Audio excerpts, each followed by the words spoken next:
Bismillah walhamdulillah wa salatu wa salam ala rasulillah. I wanted to highlight an important point with regard to methodology, with specifically specifically in regards to the issue of methodology of the exchange of ideas.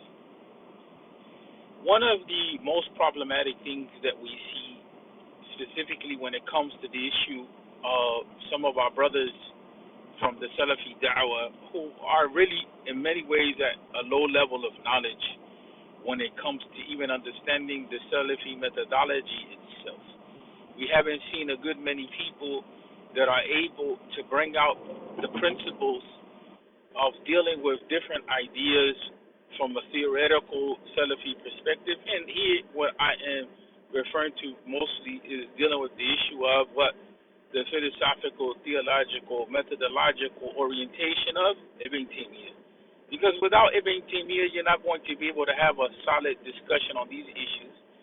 Because many of these issues, especially when we start talking about the issue of the Isma'i wa Sifat, or the names and attributes of Allah, and how we deal with those types of issues, without a philosophical, theological background, you're not going to be able to understand much at all, especially when you start talking about more detailed discussions on issues of Aqidah.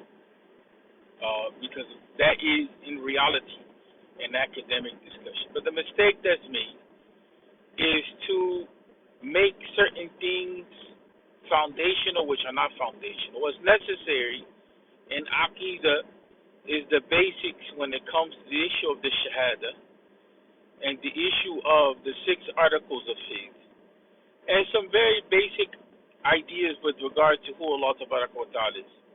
But to make the issue of where Allah Tabaraka wa Ta'ala is the primary question, like that's the asl, that's the foundation of Aqidah itself, and if a person doesn't respond to that, that is the issue of kufr, and so on and so forth. And the way that people talk, it's not the reality is that we have access to ulama of high rank, whether Ibn Taymiyyah or outside of that, when it comes to knowing exactly what is the Salafi Aqidah. We don't go to lower level books. We don't go to masail, issues that are brought up like in the books of Shaykh Muhammad bin Abdul Wahhab. Those are masail. Much of that stuff is not coming back to the issue of the foundations of the Arabic language, or how we understand some points in usul, or how we understand the Quran foundationally. A lot of what is being dealt with is, issues that are masail. Like, okay, so what is the ruling on this particular issue? Going to the grave. What is the ruling of voices? Which, how do we look at Tawheed? Are we looking at Tawheed, the Ibadah, the Tawheed of worship as the essential issue that has to be brought up? Those are masail. But when we start talking about the issue of usul, when we start talking about the principles as to how certain things are understood, then most of the Salafis fall short on that, because most of the Salafis have fallen short of the sciences of the Quran, and most have fallen short of the sciences of fiqh, and even the issues of how do we understand the reality of balagha, or the issue of rhetoric in the Arabic language. So all of that is necessary to come into a real discussion on this issue, on the issue of how is it that people should be addressing the Asharees. First of all, when we look at Imam Ibn Taymiyyah, even if he had differences between himself and the Asharees, he spoke about the Asharees with respect, which is something that's lacking from many of the brothers who talk about these issues. You understand what I'm saying? You come off and you talk about the Asharees in a way which immediately you put them on the defensive. And this has created an environment where now it has become acceptable for many of the Asharees to make takfir of the Salafis. I'm not saying that it is acceptable in my book. I'm saying that it has created an environment that the same brothers who were on the Salafi da'wah, and that's the approach that they had prior to becoming Ashari, that's the same mentality that they have now. Many of them, whether overseas and here. And there's an environment that was created because there was a lack of regard and a lack of respect for scholarship. And that is a reality you can't challenge me on. There is a lack of regard and a lack of respect for scholarship. Because when we look at the ulama, al-kibar, and I'm not talking about al-kibar that are in Saudi, I'm talking about the ones that are prolific in writing and have written in years and they have theories in the Arabic language, and they have ijtihadat in usul al-fiqh, and they have their own books in the sciences of the Quran.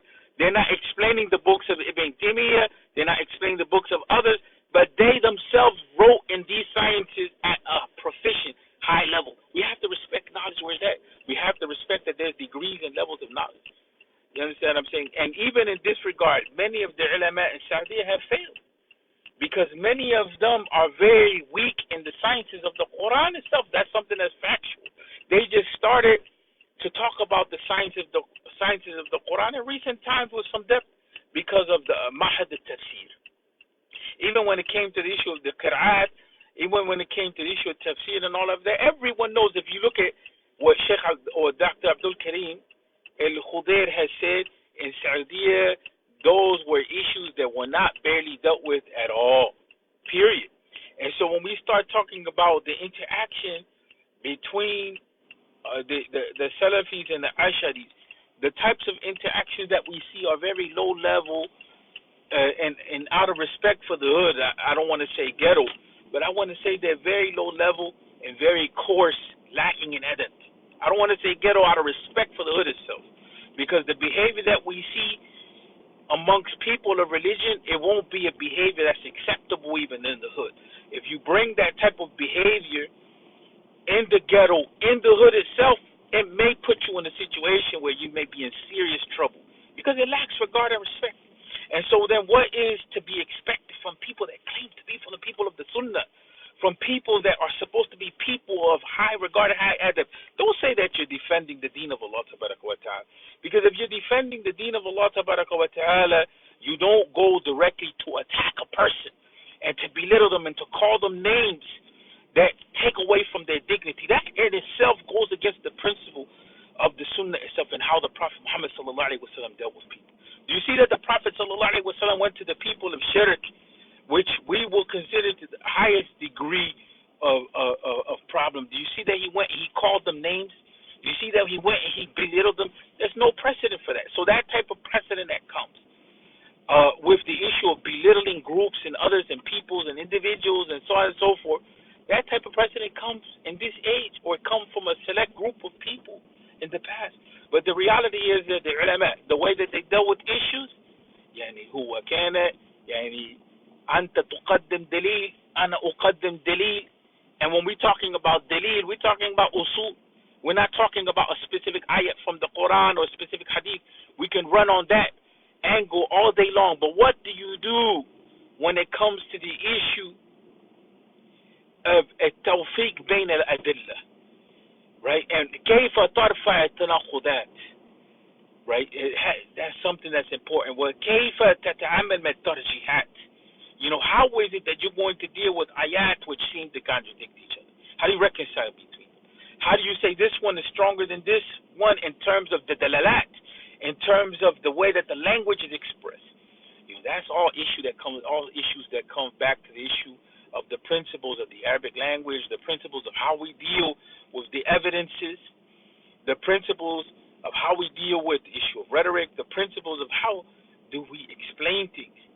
You know, and so at the end of the day, people, we have to pull ourselves back into a space where it's respectful.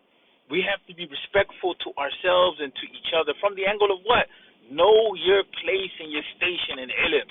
Know your place and your station in knowledge and understanding. Everyone is obligated to be a person of character. You understand what I'm saying? But everybody's not obligated to talk about issues which they're not qualified to talk about. As a matter of fact, that puts them in a position of sinfulness. It puts them in a position in which they're not in a good station with themselves and their standing with knowledge. Because at the end of the day, when we're wasting so much time in that regard to try to misprove or disprove, you know, the position of other people, and we really don't understand what is at the core of the discussions, we really are showing our own ignorance, and we really are showing يعني نحن فقدنا فهم يعني واجب الوقت, that we are deficient, we are not in the to really show that we understand. Yeah, we're falling short on making it clear that we understand what the priority of the moment is. And the priority of the moment is not to get into issues that are furu' in aqidah and that are details. They're important. But they require, because they're detailed issues, it requires a higher level of knowledge. And that higher level of knowledge is not going to come by being a muqallid. You understand what I'm saying? It's not going to come by being a muqallid, by making taqleed of Sheikh so-and-so who did a refutation of so-and-so, so-and-so. That's all taqleed. If you can't take it back to the evidences of who in the Arabic language has this position, who in the Arabic language is the one that negates the whole issue of metaphor, or how is it that the issue of metaphor, the issue of majaz, how is it that it's dealt with by the ulama in a respectful way, in a way that you're able to prove what is the position of the other person with respect and clarity, to be able to make clear what their position is, so they have a clear understanding that you know where it is that they're coming from. Knowledge is not that you just come, that you just come and you attack the people and that's it. That's not ilm. Because in that process you may be denying what may be the haqq, even if it's only a partial presentation of the truth. If it's a partial presentation of the truth, it is partly truth and it has to be accepted. And you have to prove why it is that you disagree. If we want to talk about قضية الجدل وقضية الدفاع عن الحق, if we want to talk about the issue of dialectics and proving your point and that other person's point, and where it is that we agree and where it is that we disagree, and why it is that we agree or disagree, whatever it may be in that regard when it comes to the issue of the exchange of ideas. And if we want to be from the people that are on the side of the defense of the truth, then we have to be able to know what it is that we're talking about, people. Let it go. Let it go. Some of you enter into condemnations of others that are unnecessary. It's not necessary. What do you want from the people? If the people are telling you they believe in La ilaha illallah wa Muhammad Rasulullah, and even if they differ because of some ta'wilat or some issues that they follow some interpretations, most of the people that are following, they are not even clear themselves. They're following what scholars it is that they follow. This is why Sheikh or Dr. Muhammad Aman al-Jami, he said most of these detailed discussions, most of them are not even for the average student knowledge, because they don't even know, the higher level detailed problems in it.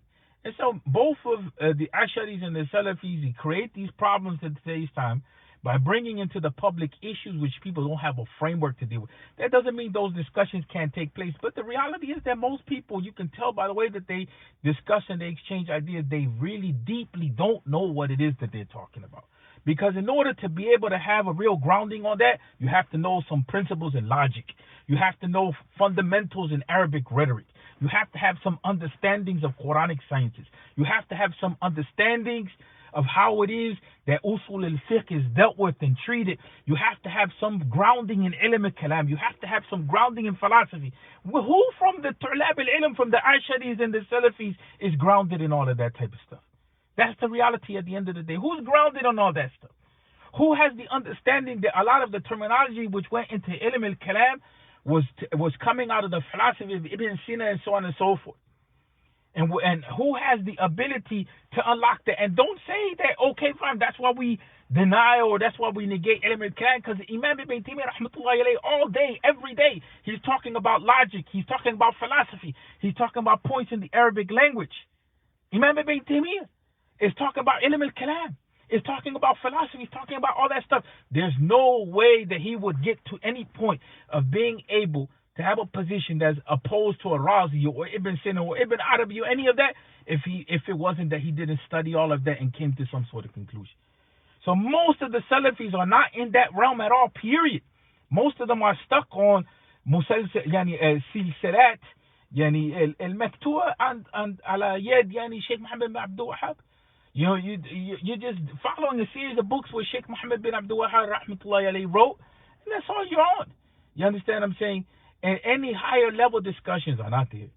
That's why it's not appropriate for some of you brothers to come and attack the Asharees the way that you do. And I say the same thing with the Asharees. Many other Asharees have no respect at all for Ibn Taymiyyah.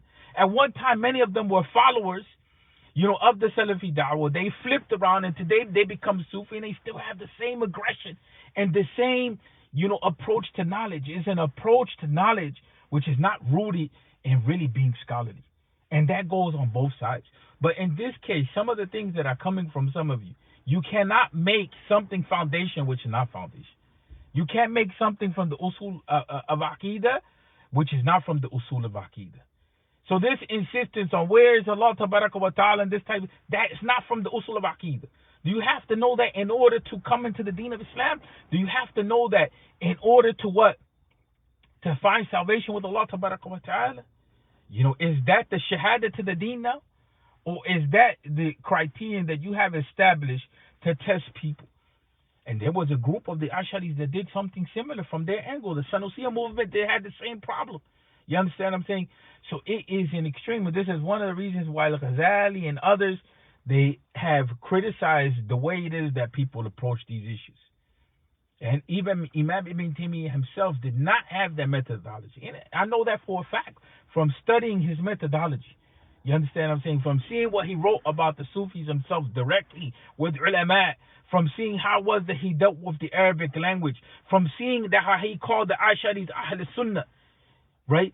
But there you have to be able to differentiate and see and understand how it is that he dealt with issues. And if you don't have that theoretical background, you can't engage you're not on equal grounding to engage the Asharees, because you have to, a lot of the argumentation that's coming from the Asharees on their positions, they're not necessarily against the Salafees, but before that, in their engagement of the Mu'tazila, which a majority of their madhab is an engagement of the Mu'tazila. You understand what I'm saying? If you don't have the theoretical background, you won't understand what the heck they're talking about, or where it is that they're coming from, or what's the orientation, so on and so forth. And the Asharees that tried to collapse themselves and say, well, it's us and the Maturidi, that's not fair as well, because the Maturidi school is not engaging in the same type of discussion. Although they have agreed to not make takfir on each other, they have agreed to respect each other. The methodology and approach is not the same in that regard, even if they agree on a lot of stuff together, because the Ashari school has developed as an oppositional madhab to the Mu'tazila. And the Ashari school within it has degrees and it has orientations. And the reality of that situation is very clear to anyone who has studied. You know, the madhab of Baqalani is not the madhab of Razi. You know, it's not the madhab of many of the later Asharis. It's not the madhab of alGhazali. That's the reality at the end of the day. And so although they're in one school or lumped into one school, there's different orientations. So for someone to come in to say Imam Ibn Taymiyyah rahmatullahi alayhi praised al-Baqalani, so for someone to come in and say the Asharis in that regard and condemn them, then you yourself don't know what you're talking about. You know what I'm saying? And the other issue is that within the Salafi orientation, there's an acceptance of what's in the Ibana. It may not be accepted by the some of the later day Asharis, or some of them may accept it, but a good plenty of them don't like to accept it. But what's in the Ibana and what's in Risalat ila Ahl al-Thaghr, which is attributed to Ashari himself, many of the Salafi ulama accept. So what are y'all talking about? You understand what I'm saying? You have to be very clear in what you're saying.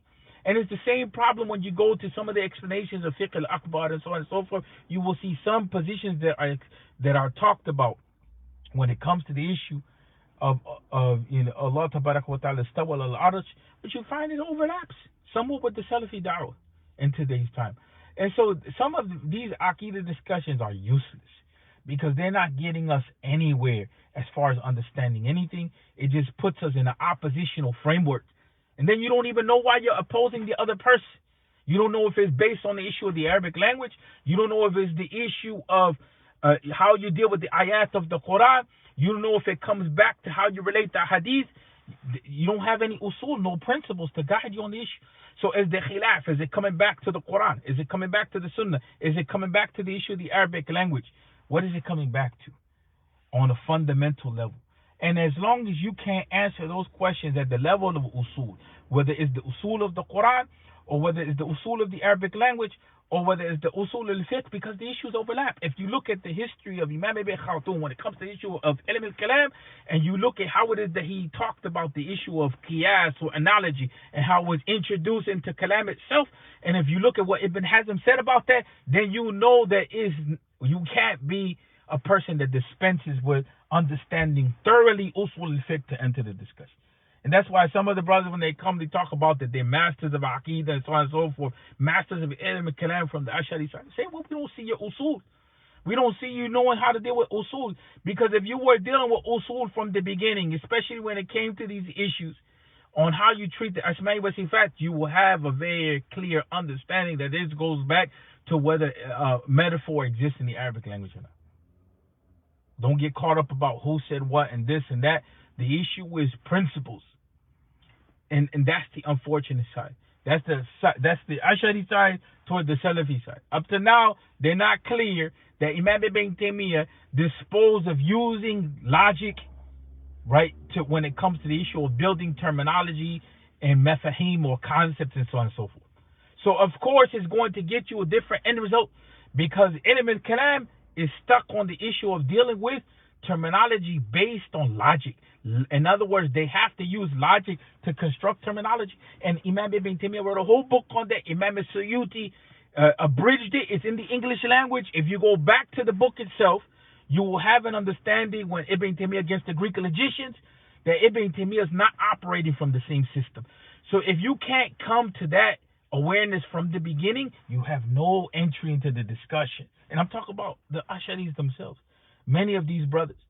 And it's the same with brothers who want to attack the Asharees.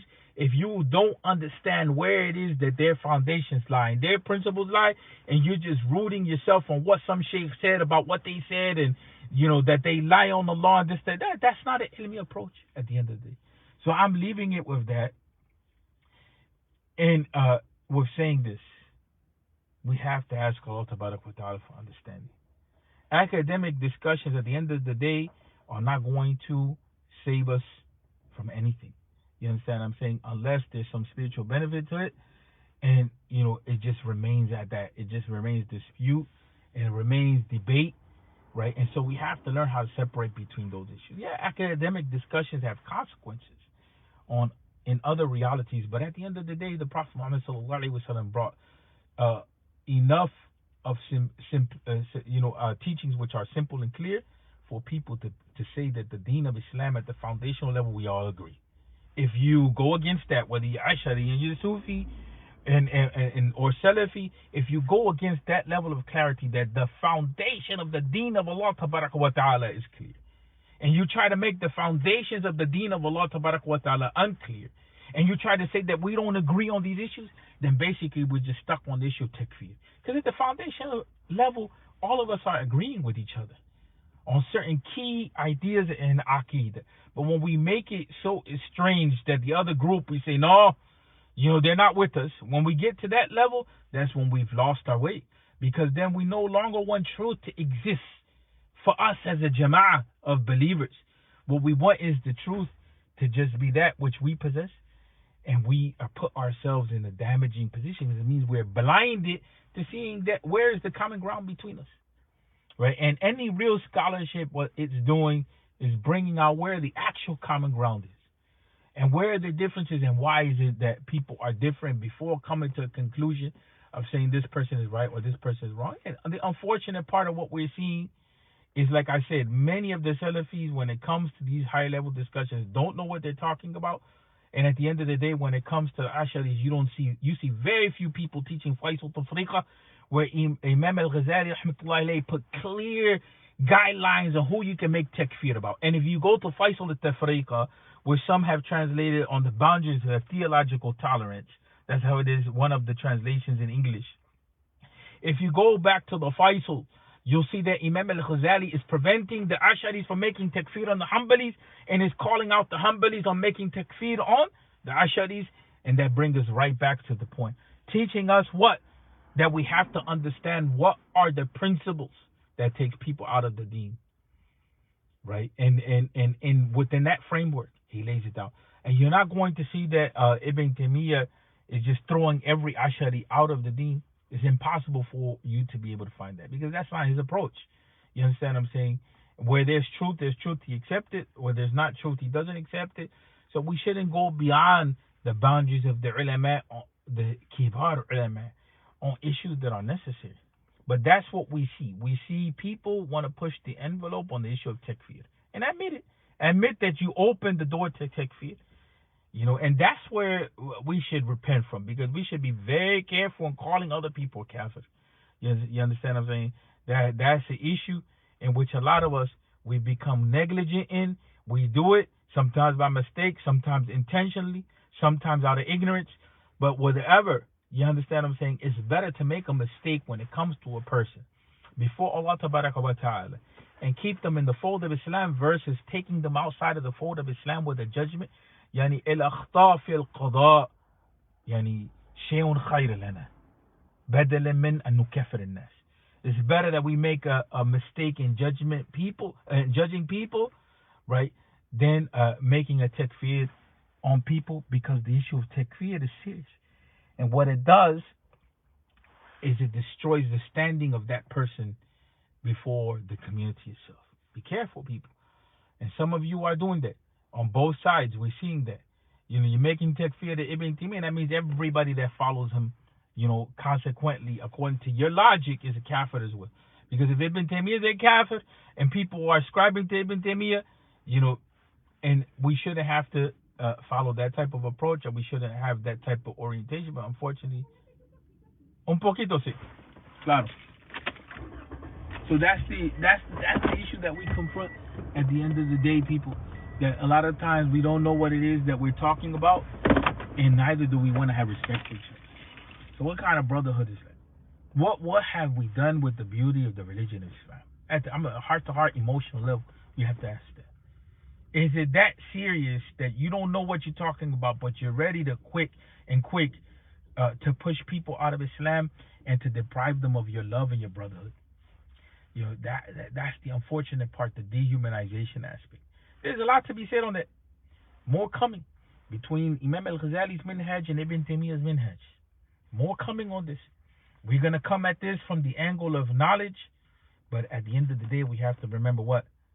That etiquette, adab, and respect, and upholding the dignity of others is one of the supreme goals of the Sharia. Hifdul ird, to respect and regard the dignity and uphold the dignity of the human being, is one of the objectives of the Sharia.